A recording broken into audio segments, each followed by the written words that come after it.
दर्शकों ब्रेक तो बाद तुहाडा स्वागत है जी। डॉक्टर साहब अगले इशू बारे तुहाडे कोल विचार जानने चाहांगे जी। डॉक्टर साहब की कहना तुहाडा? देखो ਅਸੀਂ ਜਦੋਂ ਇਹਨਾਂ ਨੂੰ ਦੰਬੀ ਕਹਿੰਦੇ ਹਾਂ क्योंकि हिपोक्राइट ਦੀ ਜਿਹੜੀ ਪੰਜਾਬੀ ਲਫ਼ਜ਼ ਇਹਦੇ ਲਈ ਬਣਦਾ ਢੁਕਵਾਂ ਉਹ ਦੰਬੀ ਹੈ ਜੀ, ਜਿਹਦੇ ਕਹਿਣਾ ਕੁਛ ਹੈ ਕਰਨਾ ਕੁਛ ਹੈ। ਇੱਕ ਪਾਸੇ ਇਹ ਆਪਣੇ ਆਪ ਨੂੰ ਬੜੇ ਵੈਲਕਮਿੰਗ ਕਿ ਜੇ ਅਸੀਂ ਸਾਡੀ 5-6 ਹਜ਼ਾਰ ਸਾਲ ਦੀ ਸੱਭਿਅਤਾ ਅੱਜ ਅਸੀਂ ਸਾਰਿਆਂ ਨੂੰ ਵੈਲਕਮ ਕੀਤਾ, ਸਾਡੇ ਪਾਰਸੀ ਵੀ ਆਏ, ਜ਼ੋਰੋਸਟਰੀਅਨਸ ਇੱਥੇ ਰਹਿ ਗਏ, ਈਸਾਈ ਵੀ ਆਏ, ਜਿਹਨੂੰ ਵੀ ਕਿਤੇ ਥਾਂ ਨਹੀਂ ਮਿਲੀ ਅਸੀਂ ਉਹਨੂੰ ਥਾਂ ਦਿੱਤੀ।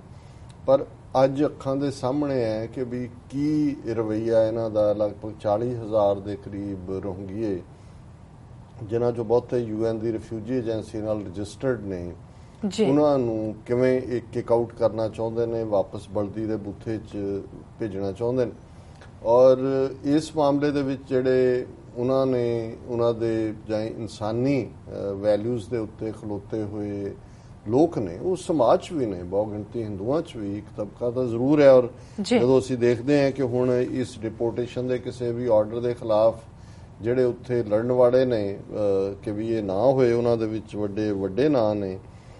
ਫਾਲੀ ਐਸ ਨਾਰੀਮਨ ਇਹ ਬਹੁਤ ਵੱਡਾ ਜਿਹਨੂੰ ਲੀਗਲ ਲਿਊਮਨਰੀ ਅਸੀਂ ਕਹਾਂਗੇ ਉਹ ਹੈ ਪਾਕਿਸਤਾਨ। ਆਪਣੇ ਇੱਧਰ ਦਾ ਕਪਿਲ ਸਿੱਬਲ ਹੈ, ਪ੍ਰਸ਼ਾਂਤ ਭੂਸ਼ਣ, ਰਾਜੀਵ ਧਵਨ, ਕੋਲਿਨ ਗੌਨਸਾਲਵੇਜ਼, ਇਹ ਈਵਨ ਸਿੱਖਾਂ ਦੇ ਕੇਸਾਂ 'ਚ ਵੀ ਦਵਿੰਦਰਪਾਲ ਸਿੰਘ ਭੁੱਲਰ ਔਰ ਦੂਜਿਆਂ 'ਚ ਵੀ ਰਿਹਾ। ਔਰ ਇਹ ਉਸ ਪਟੀਸ਼ਨ ਨੂੰ ਜਿਹੜੀ ਰੋਹਿੰਗਿਆਂ ਦੇ ਹੱਕ 'ਚ ਹੈ ਉਸ ਨੂੰ ਮੂਵ ਕਰ ਰਹੇ ਨੇ।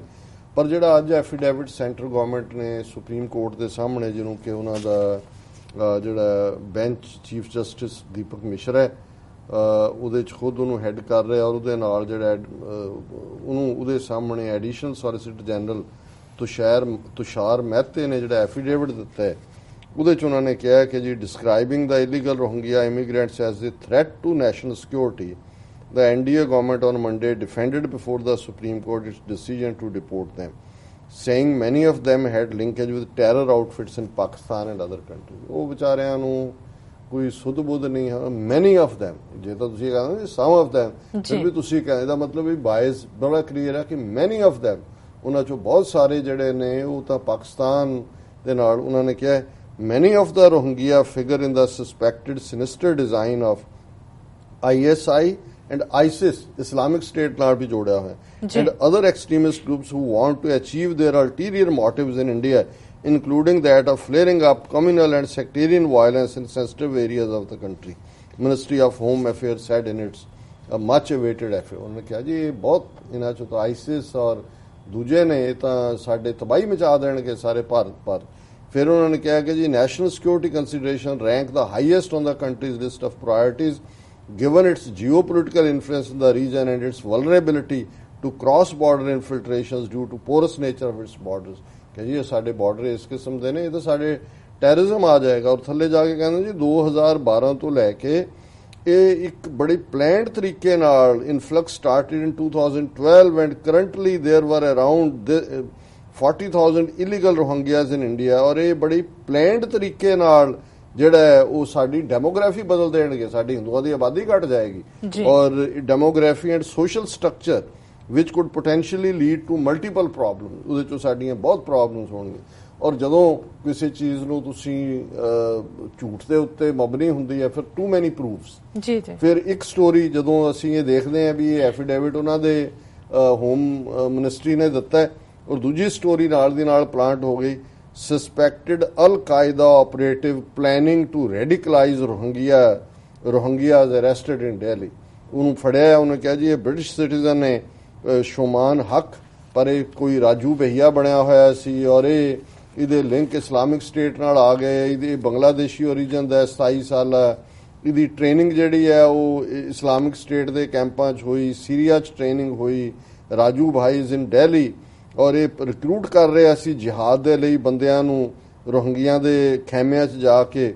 ਔਰ ਉਹਦੇ 'ਚੋਂ ਇੱਕ ਪਿਸਤੌਲ ਫੜਿਆ ਗਿਆ 9mm ਕੈਲੀਬਰ ਦਾ, ਲੈਪਟਾਪ ਮਿਲਿਆ, ਮੋਬਾਈਲ ਫੋਨ ਮਿਲਿਆ ਔਰ ਅਮਰੀਕਾ ਦੇ $13,000 ਮਿਲੇ ਨੇ। ਇਹ ਸਾਰੀ ਜਿਹੜੀ ਕਹਾਣੀ ਹੈ ਕਿ ਜੀ ਉਹ ਜਿਹੜਾ ਆਲਰੇਡੀ ਮੌਰੀਟੇਨੀਆ, ਟਰਕੀ, ਸੀਰੀਆ, ਬੰਗਲਾਦੇਸ਼ ਇਹ ਸਾਰੇ ਜੋ ਟਰੈਵਲ ਕਰ ਚੁੱਕਾ ਵੀ ਅਸੀਂ ਤਾਂ ਬੜਾ ਖਤਰਨਾਕ ਫੜ ਲਿਆ ਬੰਦਾ, ਨਹੀਂ ਤਾਂ ਇਹਨੇ ਤਾਂ ਜਿਹੜਾ ਰੋਹਿੰਗਿਆ ਕੈਂਪਾਂ ਦੇ ਵਿੱਚ ਜਿਹੜਾ ਰਿਕਰੂਟ ਕਰ ਲੈਣਾ ਸੀ। ਹੁਣ ਇਹ ਹੈ ਟੂ ਮਚ ਐਵੀਡੈਂਸ। ਹੁਣ ਤੁਸੀਂ ਇਹ ਸਾਬਤ ਕਰਨ ਦੇ ਲਈ ਕਿ ਜੀ ਜਿਹੜਾ ਅਸੀਂ ਐਫੀਡੇਵਿਟ ਦਿੱਤਾ ਹੈ ਕਿ ਵੀ ਇਹ ਖਤਰਾ ਨੇ ਉਹਦੇ ਲਈ, ਔਰ ਮੈਂ ਦੇਖ ਰਿਹਾ ਸੀ ਹਾਲਾਂਕਿ ਇਹ ਵੀ ਟੁਚੇ ਹੀ ਨੇ ਇਹਨਾਂ ਦੇ ਫਾਰੂਕ ਅਬਦੁੱਲਾ, ਉਮਰ ਅਬਦੁੱਲਾ, ਪਰ ਕਈ ਵਾਰੀ ਇਹ ਟਵੀਟ ਕਰਦਾ ਰਹਿੰਦਾ, ਮੈਂ ਵੀ ਇਹਦੇ ਟਵੀਟ ਗਰੁੱਪ 'ਚ ਹੈ, ਮੈਨੂੰ ਵੀ ਆ ਜਾਂਦਾ। ਔਰ ਉਮਰ ਅਬਦੁੱਲਾ ਦਾ ਅੱਜ ਟਵੀਟ ਹੈ, ਰੋਹਿੰਗਿਆ ਥ੍ਰੈਟ ਪੋਸਟ 2014 ਡਿਵੈਲਪਮੈਂਟ। ਉਹਨੇ ਕਿਹਾ ਜੀ 2012 ਤੱਕ ਤਾਂ ਮੈਂ ਰਿਹਾ ਚੀਫ ਮਿਨਿਸਟਰ, ਮੇਰੇ ਹੁੰਦਿਆਂ ਜਿਹੜਾ ਕਦੇ ਵੀ ਐਸੀ ਬਰੀਫਿੰਗ ਨਹੀਂ ਆਈ। Umar, while responding to central government's assessment report that the presence of Rohingyas in the country had serious national security ramifications, said that no such intelligence reports ever came up for discussion during his tenure, which ended in late 2014. 2014 ਚ ਮੋਦੀ ਉਹ ਕਹਿੰਦਾ ਜੀ ਜਿੰਨੀ ਦੇਰ ਮੈਂ ਰਿਹਾ ਹੁਣ, ਕਿਉਂਕਿ ਰੋਹਿੰਗਿਆਂ ਦੀ ਇੱਕ ਵੱਡੀ ਗਿਣਤੀ ਜੰਮੂ 'ਚ ਰਹਿੰਦੀ ਹੈ, ਜੰਮੂ ਕਸ਼ਮੀਰ ਸਟੇਟ ਦਾ ਚੀਫ ਮਿਨਿਸਟਰ ਰਿਹਾ 2014। ਉਹ ਕਹਿੰਦਾ ਜੀ 2014 ਤੱਕ ਤਾਂ ਕਦੇ ਕੋਈ ਐਸੀ ਇੰਟੈਲੀਜੈਂਸ ਰਿਪੋਰਟ ਨਹੀਂ ਆਈ ਕਿ ਰੋਹਿੰਗਿਆ ਜਿਹੜੇ ਨੇ ਇਹ ਕੋਈ ਦੇਸ਼ ਦੀ ਸਿਕਿਉਰਿਟੀ ਨੂੰ ਖਤਰਾ ਨੇ।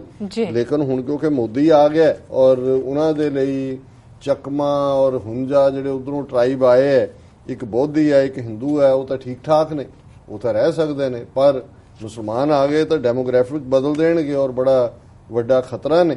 ਫਿਰ ਅਸੀਂ ਦੇਖਦੇ ਹਾਂ ਕਿ ਵੀ ਇੱਕ ਪਾਸੇ ਕੋਰਟਾਂ 'ਚ ਐਫੀਡੇਵਿਟ, ਮੀਡੀਆ 'ਚ ਫੜਨ ਦੀ ਗੱਲ, ਔਰ ਜਿਹੜਾ ਉਹਨਾਂ ਦਾ ਕਿਰਨ ਰਿਜਿਜੂ ਰੱਖਿਆ ਹੋਇਆ ਇਹਨਾਂ ਨੇ ਔਰ ਰਾਜਨਾਥ ਸਿੰਘ, ਉਹ ਧਮਕੀਆਂ ਦੇ ਰਹੇ ਨੇ ਹਿਊਮਨ ਰਾਈਟਸ ਗਰੁੱਪਸ ਨੂੰ ਕਿ ਜੀ ਤੁਸੀਂ ਇੰਡੀਆ ਦਾ ਇਮੇਜ ਖਰਾਬ ਕਰ ਰਹੇ ਹੋ, ਤੁਸੀਂ ਸਾਨੂੰ ਬਦਨਾਮ ਕਰ ਰਹੇ ਹੋ। ਔਰ ਇਹ ਖਬਰ ਹੈ Rijiju to human rights groups on Rohingya issue, don't spread misinformation about India, ਕਿ ਤੁਸੀਂ ਭਾਰਤ ਨੂੰ ਬਦਨਾਮ ਕਰ ਰਹੇ ਹੋ, ਤੁਸੀਂ ਮਿਸਇਨਫੋਰਮੇਸ਼ਨ ਫੈਲਾ ਰਹੇ ਹੋ। ਔਰ ਇਹ ਉਹਨੇ ਕਿਹਾ ਕਿ ਵੀ again scolded international human rights group, asking them to not spread misinformation about India with relation to the issue of Rohingya refugees in the country. I request international human rights bodies to not spread misinformation about India and Indian government. Protecting the nation is our duty. जी ਅਸੀਂ ਤਾਂ nation ਨੂੰ protect ਕਰ ਰਹੇ ਹਾਂ, ਤਾਂ ਖਤਰਨਾਕ ਦਹਿਸ਼ਤਗਰਦ ਨੇ ਔਰ ਸੈਂਟਰ ਕੰਟੈਂਟਸ ਕਿ ਵੀ ਉਹ ਤਾਂ ਸਾਡੇ ਲਈ ਸਿਕਿਉਰਿਟੀ ਥ੍ਰੈਟ ਨੇ। ਉਹ ਕਹਿ ਰਿਹਾ our way forward will be based on nation's interest. It's a sensitive matter. Whatever the government of India will do will be in the nation's interest. ਇਹ ਤੁਸੀਂ ਹੁਣ ਉਹ ਜਿਹੜਾ ਨੈਸ਼ਨਲ ਇੰਟਰਸਟ ਜਾਂ ਪੈਟਰੀਓਟਿਜ਼ਮ ਇਸ ਦਾ ਲਾਸਟ ਰੈਫਿਊਜ ਆਫ ਸਕਾਉਂਡਰਲਸ ਜੀ, ਹਾਂਜੀ, ਜਿਹੜੇ ਗੁੰਡੇ ਔਰ ਬਦਮਾਸ਼ ਔਰ ਰਾਸਕਲਸ ਔਰ ਲੁੱਚੇ ਨੇ, ਉਹਨਾਂ ਦਾ ਜਿਹੜਾ ਰੈਫਿਊਜ ਆ, ਉਹਨਾਂ ਦੀ ਸ਼ਰਨ ਹੁੰਦੀ ਹੈ ਪੈਟਰੀਓਟਿਜ਼ਮ। ਔਰ ਇਹ ਨੇਸ਼ਨ ਦੀ ਸਿਕਿਉਰਿਟੀ ਦੇ ਨਾਂ ਦੇ ਉੱਤੇ ਉਹਨਾਂ ਨੇ ਫਿਰ ਉਹ ਕਹਿੰਦਾ ਜੀ India is the most human nation in the world, ਅਸੀਂ ਤਾਂ ਦੁਨੀਆ ਦੇ ਸਭ ਤੋਂ ਇਨਸਾਨੀ ਦੇ ਜਿਹੜੇ ਆ ਉਹ ਹਾਂ। ਔਰ ਉਹਨਾਂ ਨੇ ਕਿਹਾ ਜੀ ਸਾਨੂੰ ਇੰਡੀਆ ਨੂੰ ਡਿਮੋਨਾਈਜ਼ ਨਾ ਕਰੋ। ਔਰ ਉਹਨਾਂ ਨੇ ਕਿਹਾ ਕਿ ਵੀ ਅਸੀਂ ਕੋਈ ਉਹਨਾਂ ਨੂੰ ਸਮੁੰਦਰ 'ਚ ਥੋੜੀ ਸੁੱਟ ਰਹੇ ਹਾਂ ਜਾਂ ਅਸੀਂ ਕੋਈ ਉਹਨਾਂ ਨੂੰ ਗੋਲੀ ਥੋੜੀ ਮਾਰ ਰਹੇ ਹਾਂ, ਅਸੀਂ ਤਾਂ ਉਹਨਾਂ ਨੂੰ ਵਾਪਸ ਭੇਜ ਰਹੇ ਹਾਂ। ਔਰ we will intervene in the matter of human ground, we are a human rights. ਉਹਦੇ 'ਚ ਉਹਨੇ ਫਿਰ ਅੱਗੋਂ ਜਵਾਬ ਦਿੱਤਾ ਹੈ ਜਿਹੜਾ NHRC ਦਾ ਚੇਅਰਪਰਸਨ ਹੈ, ਉਹਨਾਂ ਨੇ ਕਿਹਾ, ਉਹਨਾਂ ਨੇ ਵੀ ਹਿਊਮੈਨਿਟੇਰੀਅਨ ਗਰਾਊਂਡ ਸੇ ਲਿਆ ਹੈ। ਉਹਨਾਂ ਨੇ ਕਿਹਾ ਜੀ ਇਹ ਹਿਊਮਨ ਗਰਾਊਂਡਸ ਹੈ ਔਰ ਅਸੀਂ ਹਿਊਮੈਨਿਟੇਰੀਅਨ ਗਰਾਊਂਡ ਤੇ ਇੰਟਰਵੀਨ ਕਰਨ ਦਾ ਹੱਕ ਰੱਖਦੇ ਹਾਂ, ਪਰ ਉਹ ਆਪਣੇ ਹਿਊਮਨ ਰਾਈਟਸ ਗਰੁੱਪਸ ਨੂੰ ਵੀ ਜਿਹੜਾ ਉਹ ਸਕੋਲਡ ਕਰ ਰਹੇ। ਔਰ ਕੁੱਲ ਮਿਲਾ ਕੇ ਅਸੀਂ ਇਹ ਸਮਝਦੇ ਹਾਂ ਕਿ ਹੁਣ UN ਜਨਰਲ ਅਸੈਂਬਲੀ ਸੈਸ਼ਨ ਚੱਲ ਰਿਹਾ ਜੀ। ਅੱਜ ਜਿਹੜਾ ਇਸ ਦੇ ਉੱਤੇ ਕੀ ਬੋਲਣਾ ਹੈ, ਟਿਊਜ਼ਡੇ ਕੱਲ ਪ੍ਰੈਜ਼ੀਡੈਂਟ ਟਰੰਪ ਨੇ ਆਪਣਾ ਦੇਣਾ ਭਾਸ਼ਣ। ਔਰ ਆਲਰੇਡੀ ਕੋਈ ਮੈਨੂੰ ਨਹੀਂ ਲੱਗਦਾ ਕਿ ਵੀ ਕੋਈ ਇਹਨਾਂ ਦਾ ਅਦਰ ਦੈਨ ਹਾਲਾਂ ਜਿਹੜੀ ਟਰੰਪ ਦੀ ਆਈ ਹੈ ਬਰੀਫਿੰਗ, ਉੱਥੋਂ ਦੇ ਮੀਡੀਆ ਮੁਤਾਬਕ ਹੀ ਸ਼ਾਇਦ ਪ੍ਰੀ ਉਹਦੀ ਪ੍ਰੈਜ਼ੈਂਟੇਸ਼ਨ ਸਪੀਚ ਹੈ ਜਾਂ ਆਲਰੇਡੀ ਅੱਜ ਉਹ ਬੋਲ ਚੁੱਕਾ ਹੈ, ਪਰ ਮੈਂ ਤਾਂ ਟਿਊਜ਼ਡੇ ਦੇਖਿਆ ਸੀ ਉਹਨੇ ਐਡਰੈਸ ਕਰਨਾ ਹੈ। ਉਹਦੇ 'ਚ ਹੁਣ $7 ਬਿਲੀਅਨ ਦਾ UN ਦਾ ਬਜਟ ਹੈ, ਉਹਨਾਂ ਨੂੰ ਉਹ ਸਲਾਹ ਦੇ ਰਿਹਾ ਕਿ ਵੀ ਇਹਨੂੰ ਠੀਕ ਠਾਕ ਸਪੈਂਡ ਕਰੋ, ਇਹ ਕਰੋ, ਉਹ ਕਰੋ।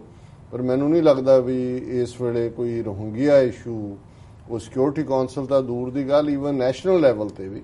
ਔਰ ਅਫਸੋਸ ਇਸ ਗੱਲ ਦਾ ਹੈ ਵੀ ਈਵਨ ਪਾਕਿਸਤਾਨ ਦੀ ਗਵਰਨਮੈਂਟ ਵੀ ਇਸ ਦੇ ਉੱਤੇ, ਬੰਗਲਾਦੇਸ਼ ਤਾਂ ਉਹਨਾਂ ਨੇ ਹੁਣ ਹੋਰ ਥਾਂ ਦੇ ਦਿੱਤੀ, ਉਹਨਾਂ ਨੂੰ ਪਤਾ ਹੈ ਵੀ ਪੈਸੇ ਫਲੋ ਹੋ ਰਹੇ ਨੇ ਔਰ ਥੋੜੀ ਬਹੁਤ ਜ਼ਬਾਨ ਖੋਲੀ ਹੈ, ਕਿਉਂਕਿ ਬੰਗਲਾਦੇਸ਼ 'ਚ ਜੇ ਤੁਸੀਂ ਰੋਹਿੰਗਿਆ ਓਰੀਜਨਲੀ ਬੰਗਲਾ ਮੂਲ ਦੇ ਨੇ, ਚੋਣਾਂ ਦੇ ਵਿੱਚ ਵੀ ਉਹਨਾਂ ਨੂੰ ਫੇਸ ਕਰਨਾ ਹੈ।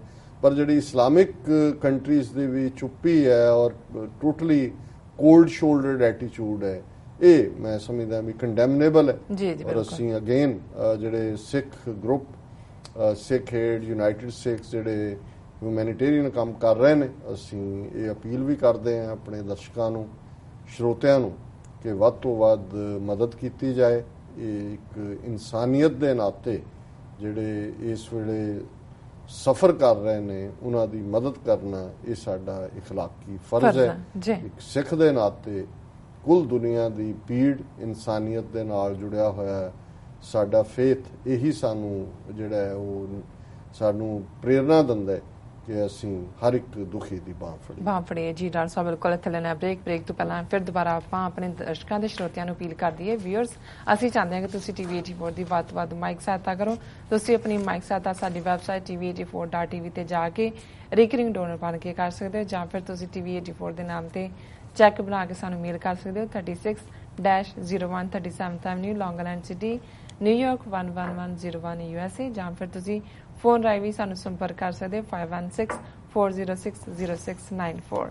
ਵਿਊਅਰਸ, ਤੁਸੀਂ ਕਿਤੇ ਨਹੀਂ ਜਾਣਾ, ਮਿਲਦੇ ਹਾਂ ਆਫਟਰ ਦਿਸ ਸ਼ਾਰਟ ਬ੍ਰੇਕ।